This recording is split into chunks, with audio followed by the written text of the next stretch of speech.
Video like जरूर कर लीजिए और ऐसे वीडियो लगातार फ्री में पाने के लिए चैनल को तुरंत सब्सक्राइब कर लीजिए और बेल आइकन को जरूर टैप कर लीजिए ताकि आगे भी सारे वीडियो आपको मिलते रहे। यूट्यूब में फॉलो करते हैं तो प्लीज ये वाला फ्री टेलीग्राम चैनल जरूर ज्वाइन कर लीजिएगा। सारे नोटिफिकेशन सारे अपडेट यहीं पे आते हैं, ध्यान रखिए।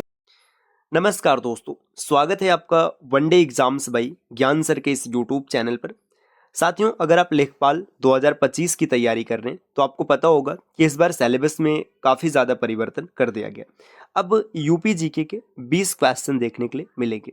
ये 20 प्रश्न ना आपके सिलेक्शन में काफ़ी महत्वपूर्ण रोल प्ले कर सकते हैं, इसलिए आपको यूपी जीके को बिल्कुल भी स्किप नहीं करना है और न ही हल्के में लेना है। तो आपको परेशान भी नहीं होने, कंप्लीट यूपी जीके आप फ्री में तैयार कर सकते हैं, जिसमें उत्तर प्रदेश का सामान्य ज्ञान, सरकारी योजनाएं, वन सर्वेक्षण रिपोर्ट जो लेटेस्ट है, और इसके अलावा जनगणना 2011 का, है ना। कंप्लीट यूपी जीके आप फ्री में तैयार करेंगे। बस इसके लिए आपको क्या करना है, चैनल को सब्सक्राइब करके रखना है। और भाई, आपके जो भी साथी लेखपाल की तैयारी कर रहे हैं उनके पास ये वीडियो शेयर जरूर कर दीजिएगा, क्योंकि काफ़ी महत्वपूर्ण हो सकता है उनके लिए। अब अगर आपको कंप्लीट तैयारी करना है, जीरो से लेकर सिलेक्शन तक का पूरा यूपी जीके के साथ साथ जो अन्य सब्जेक्ट्स हैं, तो इसके लिए ना आप ज्ञान सर एजुकेशन एप्लीकेशन से बैच को ज्वाइन कर सकते हैं। आपको प्ले स्टोर से ज्ञान सर एजुकेशन ये एप्लीकेशन इंस्टॉल करना है और एप्लीकेशन इंस्टॉल करके आपको कोर्स ज्वाइन कर लेना है। अगर किसी भी प्रकार की क्वेरीज आपको बनती हैं तो आप इनमें से किसी भी नंबर पर कॉल या फिर व्हाट्सएप करके कोर्स की जानकारी ले सकते हैं। ये ज्ञान सर का व्हाट्सएप नंबर है, आप यहाँ से व्हाट्सएप के माध्यम से भी जानकारी प्राप्त कर सकते हैं। चलिए अब बढ़ते हैं आगे अपने क्लास पर। देखिए, यहाँ पे आपको उत्तर प्रदेश का एक मैप दिख रहा होगा। आप इस मैप में ना यूपी को बेहतर तरीके से देख सकते हैं। ये ऐसे स्टार्ट में दिखाया जा रहा है, बाकी एक एक फैक्ट्स के बारे में हम लोग विस्तार से डिटेल में समझेंगे। देखिए, उत्तर प्रदेश के बाउंड्रीज की बात करें तो राज्य, केंद्र शासित प्रदेश और अंतर्राष्ट्रीय सीमा, कुल मिलाकर 8 अलग अलग बाउंड्रीज यूपी के साथ लगती हैं। इसमें अच्छा राज्य है, एक केंद्र शासित प्रदेश है और एक अंतर्राष्ट्रीय सीमा है। लेकिन नेपाल एक अंतर्राष्ट्रीय सीमा है, दिल्ली केंद्र शासित प्रदेश है। इसके अलावा उत्तराखंड, हरियाणा, राजस्थान, मध्य प्रदेश, छत्तीसगढ़, झारखंड और बिहार बाउंड्रीज बनाते हैं। उत्तर प्रदेश अगर आप देखेंगे क्षेत्रफल के मामले में तो भारत का चौथा सबसे बड़ा राज्य, 4th पोजीशन पर है, चौथा सबसे बड़ा राज्य है।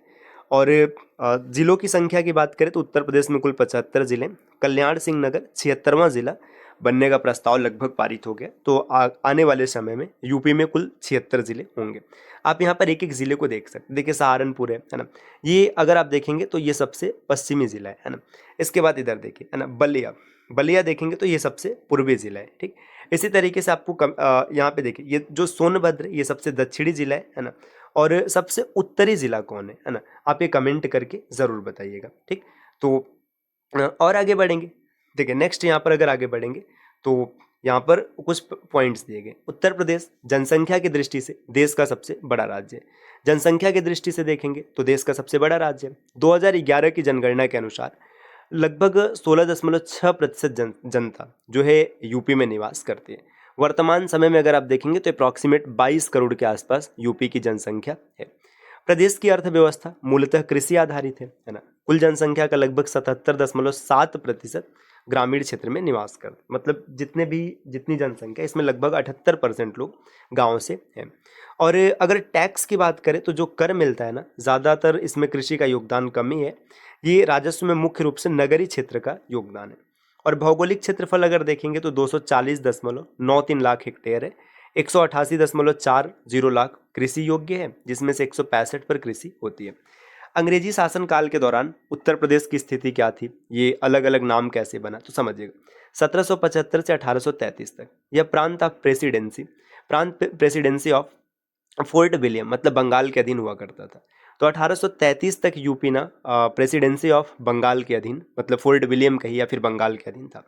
1834 में क्या हुआ कि इसे फोर्ट विलियम से अलग कर दिया गया और गवर्नर थे चार्ल्स थियोफिलस मेटकॉफ, इनके अधीन रखा गया और इसका मुख्यालय और राजधानी इलाहाबाद बनाया गया और नाम था आगरा प्रेसिडेंसी। तो पहले ये बंगाल के अधीन था, फिर बंगाल से अलग करके आगरा प्रेसिडेंसी बनाया गया। 1836 में क्या होता है, ये जो थियोफिलस मेटकॉफ थे लेफ्टिनेंट गवर्नर अधीन कर बना दिए जाते हैं और इसका नाम नॉर्थ वेस्टर्न प्रोविंसेस रखा गया और राजधानी इलाहाबाद से बदलकर आगरा कर दिया गया। तो फिर देखिए 1836 में इसकी राजधानी कहाँ चलेगी, आगरा चलेगी। नेक्स्ट अब 1856 के सिचुएशन को देखेगा। अवध अंग्रेजी राज्य में मिला लिया गया और major general sir James Outram chief commissioner नियुक्त किए जाते हैं और ये 1 फरवरी 1856 को इनके अधीन आ जाते हैं। 1858 को इस प्रांत की राजधानी आगरा से बदलकर पुनः इलाहाबाद कर दी जाती है। 1858 में राजधानी कहाँ पहुंच गई? इलाहाबाद। फिर 1877 में क्या होता है? अवध के जिले नॉर्थ वेस्टर्न प्रोविंसेस में मिला दिया गया और इसका नाम बदलकर north western provinces and Awadh रख दिया गया। मतलब अब क्या किया गया? इसका नाम फिर से बदल गया। 1902 में इसका नाम United province of Agra and Awadh रखा गया।